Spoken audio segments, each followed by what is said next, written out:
engagement. Anne-Marie Idrac, elle nous montre deux choses. D'abord, elle nous montre qu'il y a une vie après la politique, donc moi ça me donne un peu d'espoir pour ma vie d'après.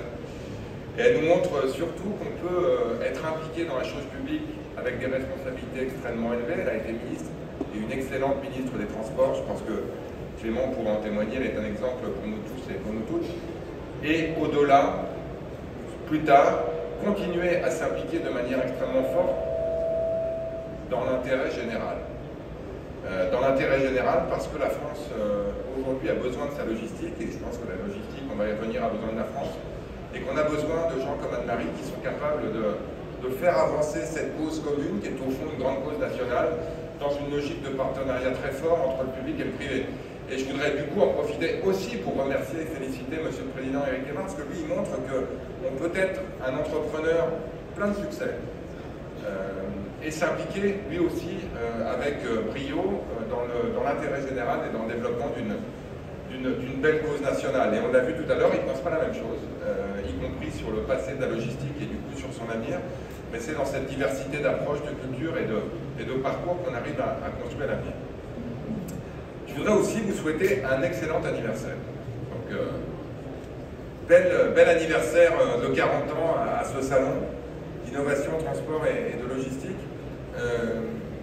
Je suis pas mal avancé dans la cinquantaine, donc j'ai du mal à me souvenir de ce que c'était que d'avoir 40 ans, mais Clément qui parlera avec moi, lui, il y est à peine, et donc il sera sans doute plus proche de vous raconter ce que c'est que d'avoir 40 ans en 2020. Je me souviens quand même que la quarantaine, c'est quand même une phase de maturité. C'est une phase où on est capable, dans sa carrière professionnelle, dans sa vie personnelle, de transformer toutes les expériences qui ont fait ce qu'on est à 40 ans pour prendre des virages qui sont parfois des virages assez impressionnants, pas selon la crise de la quarantaine, mais qui sont en tout cas des virages importants. Et évidemment, pour vous toutes et pour vous tous, pour nous tous et pour nous toutes, le virage de la décarbonation, c'est maintenant qu'il a lieu et c'est maintenant que nous devons le prendre, je dirais, à bras ouverts, mais aussi à bras-le-corps, pour en faire une opportunité historique. Ça fait maintenant quelques mois que j'ai rejoint ce beau ministère, et ces 8 mois qui ont fait de moi le ministre de l'Industrie de la République française ont été émaillés de rencontres régulières avec Clément. On était il y a quelques mois à Nevers, on pilotait tous les deux le comité de pilotage ministériel sur les transports, on a beaucoup parlé de ferroviaire. On était il y a quelques semaines à Gennevilliers, pour le comité de logistique avec Anne-Marie Idrac de la filière au port évidemment de Gennevilliers, qui est un des éléments essentiels de la logistique. On était la semaine dernière à Matignon avec la Première ministre pour parler de la décarbonation des transports. On est aujourd'hui avec vous pour inaugurer ce beau salon.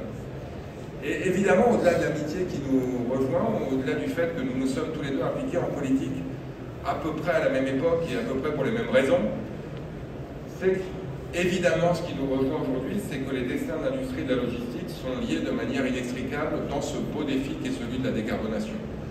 Sans logistique et sans logistique décarbonée, on ne décarbonera pas notre industrie traditionnelle. Mais sans industrie de la décarbonation, évidemment, on ne décarbonera pas notre industrie de la logistique. Nous avons besoin l'un de l'autre. Nous avons besoin, pour la révolution industrielle de la décarbonation, qui aujourd'hui, j'en suis convaincu, est l'opportunité du siècle pour l'industrie française, d'être ensemble, de travailler ensemble. Nous avons besoin de vous et vous avez besoin, évidemment, de l'industrie.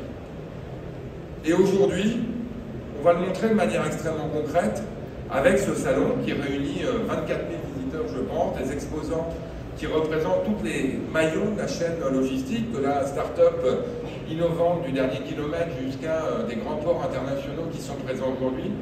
On va vous le montrer aussi de manière extrêmement concrète en annonçant, d'abord, c'est ma charge des lauréats d'un appel à projet de la logistique 4.0, 4.0 comme 40 ans, des start-up, des entreprises innovantes, des entreprises, pour certaines d'entre elles, présentes depuis longtemps, mais qui contribuent à l'innovation dans les transports.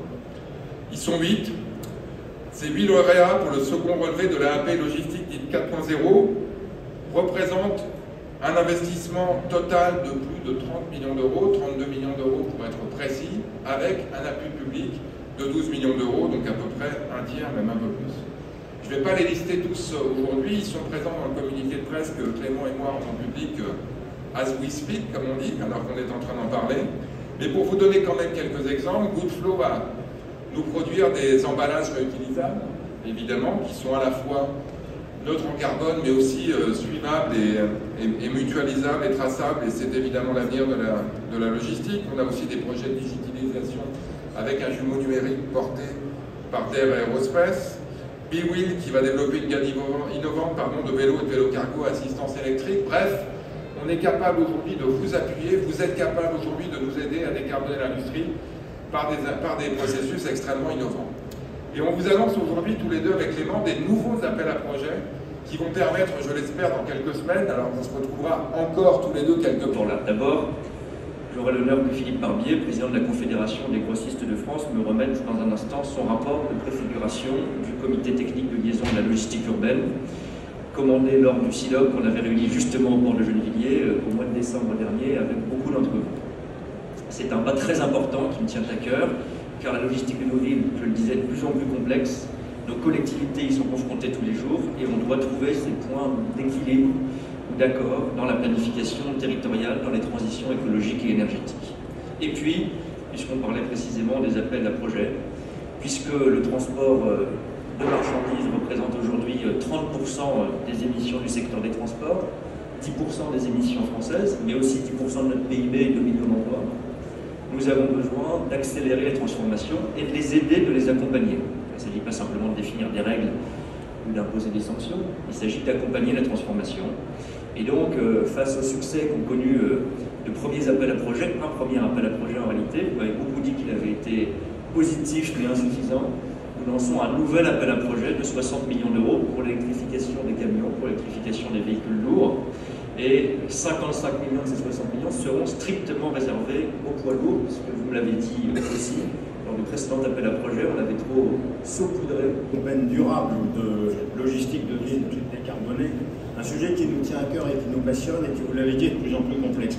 Complexe, ce sujet-là, il l'est par nature. Il l'est par la répartition des compétences entre l'État et les collectivités locales. Il l'est par la diversité historique, géographique, économique, sociale, politique des territoires.